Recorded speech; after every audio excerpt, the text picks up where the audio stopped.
زانکۆ و پەیمانگە تایبەتەکان زۆرن بۆ خوێندن، بەڵام بۆچی من لە RTVI بخوێنم؟ پەیمانگەی تەکنیکی و پیشەیی ڕاپەڕین یەکەمین پەیمانگەی 2 ساڵیە لە دەڤەری ڕاپەڕین. درێژە پێدەری ئەزموونی 10 ساڵی ناوەندەکانی خوێندنی باڵای کۆمپانیای مایەی سەر بە گروپی کۆمپانیاکانی قەیوانە. پەیمانگەی RTVI خاوەنی ژێرخانێکی بەهێزە لە باڵەخانەی مۆدێرن، تاقیگەی پزیشکی، دەرمانخانە، تاقیگەی تەکنەلۆجی، هۆڵی خوێندنی مۆدێرن، هۆڵی کۆنفرانسی پێشکەوتوو، هۆڵی کتێبخانە، یاریگای وەرزشی، کافتریای فراوان، شوێنی نوێشکردن، هەڵکەوتەی جوگرافی پەیمانگە کە لەسەر ڕێگەی سەرەکیەوە خوێندکاران گرفتی هاتوچۆیان بۆ دروست نابێ.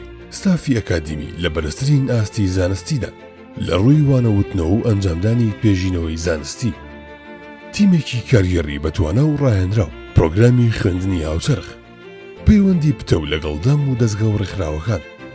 ساڵانە هەوڵی بەدەستهێنانی زۆرترین دەرفەتی کار دەدەین بۆ خوێندکارانمان لە پرۆژەکانی قەیوان لە دەڤەری ڕاپەڕین.